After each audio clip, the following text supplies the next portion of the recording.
Pretty much the whole team is tryharding as much as they can at the bootcamp because we are getting to practice against American teams, and when we arrive at BlizzCon we are gonna scrim Korean teams as well, so we are giving our best in practice. We had a boot camp before Western Clash as well, also at the Alienware training facility. So we knew the facility here is very good to practice in. Unfortunately, like at the tournament itself, we didn't perform as good as we should have. And with only 2 shots left on the core, Team Liquid will fall victim to the North American team. We are here to make it better this time, so we did some improvements for the boot camp, but also heading into BlizzCon. To just focus on us, not on our teams, like to play what we like to play and to just be confident in it, even if it's not like the best or like the best meta out there. When we are here, there are like no distractions. We basically live heroes 24/7 right now. Having Manny cook for the team and just having like everyone else who works like behind the scenes, the Team Liquid staff, like having everyone in like a warehouse and having a separation from like work and private life is really nice. It's actually one of my dreams, or like my main dream, is to have this kind of work environment whilst I'm like being a pro. And seeing the LCS team, like Double Lift and everyone in that team have this kind of environment, I'm very envious, but it inspires me a lot. I mean, my goal, or the goal for the team, is obviously that we are getting better within this week so we can achieve a very good placement at the tournament. What happened at the Western Clash is basically we were a bit too arrogant and I think a bit too overconfident, which can happen if you go 6-1 with a fresh new team and you are getting a bit cocky and you might just prepare more poorly, which we actually did. And we underestimated them a lot and it showed. We just got O2'd winner's bracket, loser's bracket, and boom, we're out of the tournament. BlizzCon, that's the qualification right there. 2 seconds for Deckard, stay on while listeners up. Benny goes in deep again, but the boss already goes through the shield, goes for the core, and Liquid is about to qualify for the biggest event of the year. We are not going to do the same mistake again. We will prepare very, very well for BlizzCon. We built this team to qualify for this tournament, and we are for sure not going to go arrogant in tournament, going to say, yeah, we are going to beat everyone easy rank 1. That's not going to happen. So far we only scrimmed against the American teams and the scrims are going really good. We're kind of establishing ourselves as on another level to the teams that are here. Not sure if we got stronger or they got weaker or just the meta, the way it evolved, fits us better. I feel like we're at a point where we've learned a lot of how to play clean as a team and clean from like ahead. Because Europe is such a competitive region and because Europe has like a more methodical playstyle in scrims and in like the tournament matches, I don't get to be experimental with how I'm playing. The way we draft right now, I think we get the picks we want and we have very strong teamfight compositions, which allows us to win the teamfights in the games when needed. In scrims here, I feel like I'm at a point where I can stand out and like outplay people and be an integral part to us like being able to dominate these teams in scrims.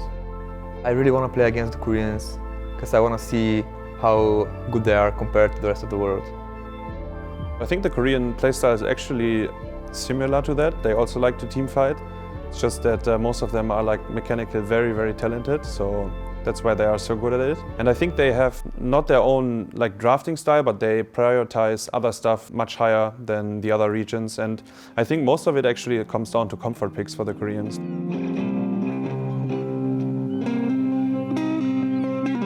When I'm at events, and I guess this is the same like when I'm at home, like I'm practicing non-stop and I like try to put in more time than anyone else. So the only actual touristy thing that I've done is gone to Santa Monica Pier. To kind of step away and do touristy stuff and like not be practicing, like it kind of goes against what I like to do. Yeah, you don't know. No. Yeah, they know. Blue Beetle knows. Look at it, also. Someone has to do coin flip after this match.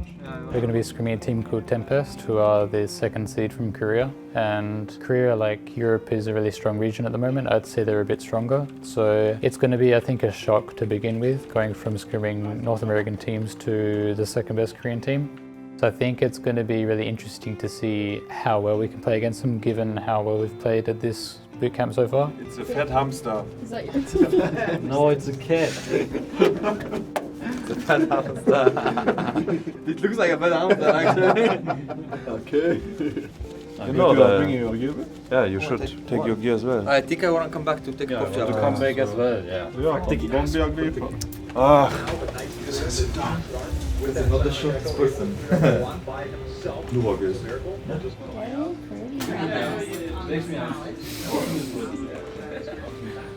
Oh yeah, you're right.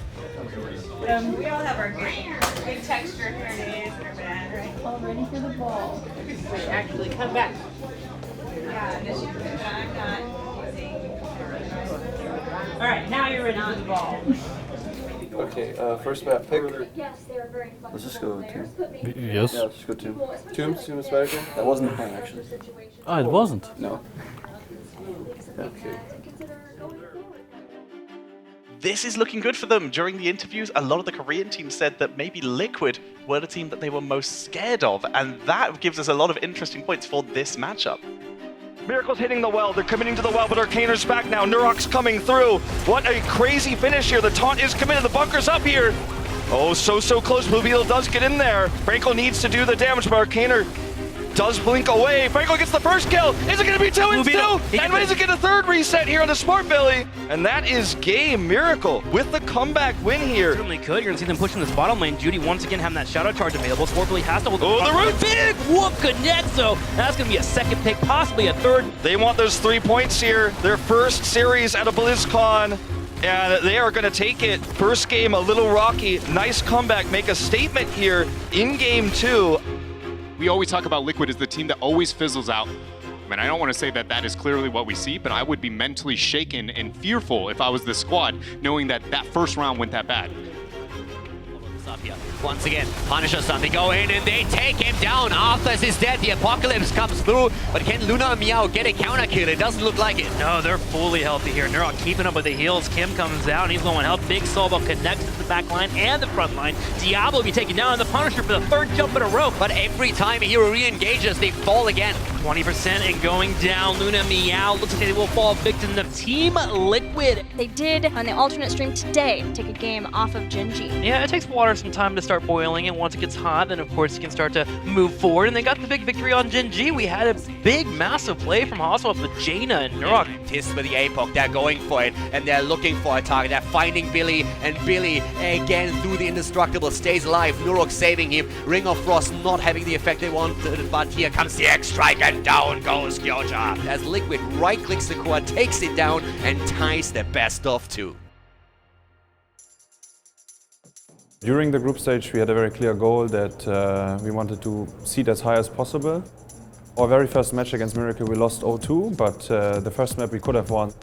Playing on this level against the Korean team gave us a lot of confidence. So into, like all the other series, we actually were very confident, and we tied with Genji 1-1. It's Tempo Storm who are trying to force something on those 16 Talontiers before Liquid hits the next level. They want every bit of experience, but Ethernal comes in and SPORTBILLY! Oh my goodness! We get hyped up when we engage, for example, when I engage or Ethernal. We get hyped up, then we call a target. So, Van jumping away once again, and again we have the stun into the wall, into the tower! The Rangers repeat the target, and then we try to execute and win the team fight. Stay alive, but there's so much pressure onto that. That's going to be another takedown. And now we're trying to trade out. Tempo Storm doing everything they can to stay alive, but then there's going to be a third member falling, and ARCANER is making another play there, and that Caldor will help confirm game number 1. Here we go, 30 seconds left on this DK, down to 40% falling, as are the shields on the side of Tempo Storm. Team Liquid sieging up behind that Odin. Here we go, there's going to be the toss back. The taunt in is going to be there. SPORTBILLY does enough to distract as the DK has taken this down, as Team Liquid will take this series 2-0 against Tempo Storm. The BTG thinks they have a fight.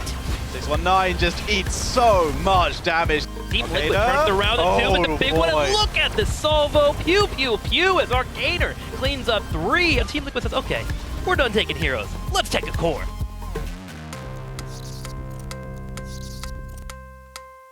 Hasu, for you in particular, this has been a long road to get to this BlizzCon stage. You've been here since the beginning. You've been playing for such a long time. I want to hear a little bit about what does this BlizzCon experience mean to you in particular? I mean, so far, it's been great to be here. And yeah, as you said, it's a very long road, actually 3 years in Heroes, and before that in StarCraft and Warcraft, I didn't manage to go to a BlizzCon either. So yeah, finally making it just feels great, and this is what we work for. Like, we are here to perform, and we're on a good track, but let's take it step by step. I mean, obviously, we've been working the whole year qualifying for BlizzCon, so getting here feels really good, and this was just the first step, like qualifying, so the tournament is ahead of us. I'm super hyped, you know. I want to check out BlizzCon, I want to play on the stage there. We just played a very good group stage, I think, and also leading into the playoffs, it gave us a lot of confidence in our strategy and the team itself. So it is impressive what we've been able to see from ARCANER. For me, the holy cow moment when it comes to this player is the fact that he's not just transferring from those non-league regions and holding his own within Europe. He's not just making it to BlizzCon, he is now leading within one of these teams. He is at the forefront of some of the decisions that they are willing to make. I do not walk into the series feeling like either team has that big of an upper hand. And when we look at maybe some of the draft patterns out of both teams, I feel like Heroes Hearth is the one coming in with a lot of question marks, whereas Team Liquid has been rather rigid in their drafting. We scrimmed NA a lot in our boot camp, and against every NA team we were very clean and we were having really good results, so we were pretty confident going against NA. But NA always has a level of cheese strategies that you have to be aware of. BJ trying to get an angle, making sure to get that Sentinel in, but in goes Hami. Ball down, and there's the escape. Warlord's challenge is actually a bit of a miss there, and suddenly Heroes Hearth gets aggressive. Daryl hits the 4-man, the Lunar Flare, and the Into the Fray is going to be able to save out for long. Now we see SPORTBILLY trying to get the retreat. Warden's Cage ends up going thrown down, and Homicidal out too far. Flamethrowers are there, and Liquid fight back. A lot of our preparation was to target those strategies, but it was very stressful and we were very worried. Jet Propulsion almost about to be thrown out, but he's not going to commit. Here we go! Dragon Daryl, and they find the pick. ARCANER is going to be first to go down. Will he be the last? Is there? We're going to see SPORTBILLY. He's trying to survive. That's going to be a double. Let's go ahead and try and make it some more as Heroes Hearth is going to take down Team Liquid. As you can see, SPORTBILLY trying to survive, trying to hold on right now, but Heroes Hearth with the triple kill. Let's go ahead, give me some resets, Hami. Let's make it 4, and you know what?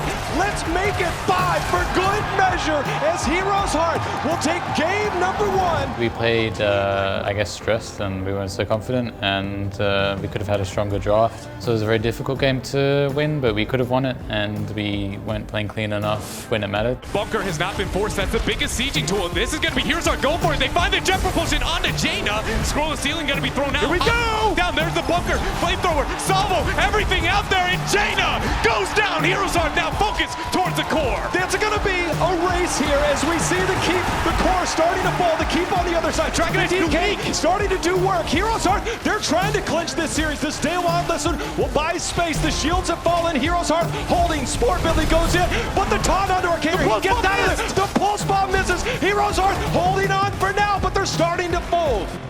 But look at this counter response from Liquid. Will Heroes Hearth backdoor here? There's backdoor. They don't know. Team Liquid is going to go for the core before Heroes Hearth can even make their way in. Backdoor. It's going to be a base race. Shielding already removed by Team Liquid. No way for Heroes Hearth to be able to get the defense. There is the play again. Vikings wailing away. Pulse bomb down. And look at this. Team Liquid fight back and claim game number 2, tying up this series 1-1. Heroes Hearth in defense, the boss. Well, he down. Water Elementals out, the toss, the taunt, the root. They get the blow up onto the Nubarak. They're going to look for more. Team Liquid onto the core, trying to take this series right now. They're looking to be able to take out the shields now onto the core. Jet propulsion there. We see the flip over. ARCANER shields falling low with the full back. Bunker goes down 65%, and it looks like the damage is going to be there. J-How, it looks like Team Liquid will send home North America's #1 seed. Heroes Hearth Esports a 2-1 victory.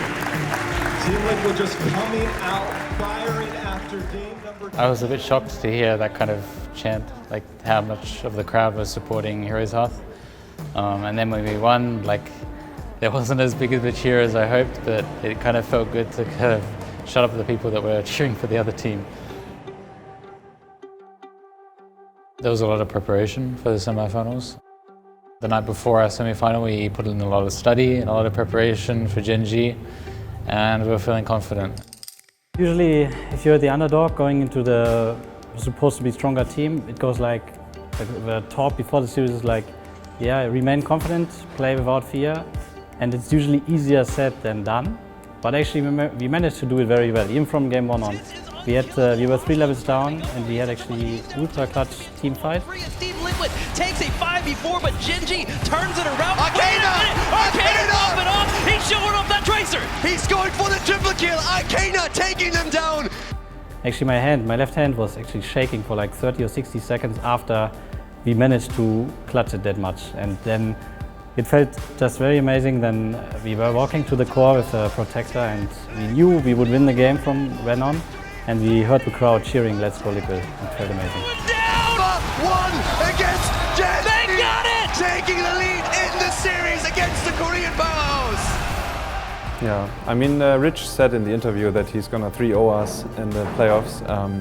But yeah, we showed him.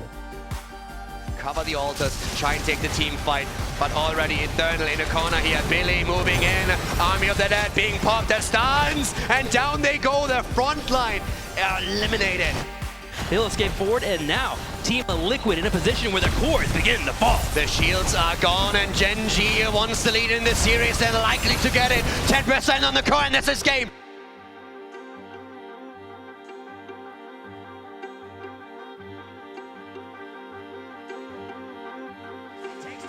By 1, 2 deaths already, and Genji is sticking around, trying to go for the backline. They try to go for ARCANER. They're trying for HASUOBS, also in trouble as well. HASUOBS actually gets taken down. Genji has done it. Reset, able to jump over the wall. Wow! Kyoja at the same time is finished. Kyoja, he gets cut off as SPORTBILLY jumps in. You shall not pass. Kyoja though trying to stay alive though, going to the backline. ARCANER comes in with the Ravage, with the auto attack, and gets the kill. Meanwhile, the entire time Punisher is pushing the top lane. And Punisher's on the move, and with the hands are falling, the chances of Genji to defend here are dwindling away. Another stun connects, and that is Deckard Cain gone. Team Liquid moving towards the core, moving to victory, forcing game number 5 out of the Korean powerhouse.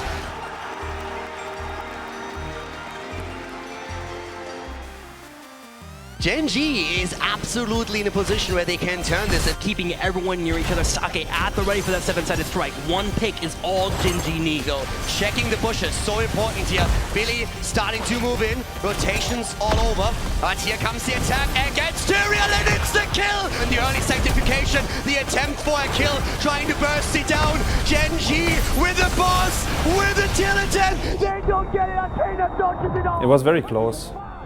We lost 2-3. And the 5th map could have gone either way, to be honest. I guess they have a little bit more experience under these circumstances. Maybe that's why they won, but they also play very, very well. I think it was on even level, and yeah, it came down to the wire actually. Even though we didn't win the event or get into the grand finals, we showed that we are the most competitive team versus Genji. I think our future in EU is very bright, and we can solidify ourselves as the winning team in the league. I am confident that we will qualify for BlizzCon next year again, and that we will this time maybe even lift the trophy.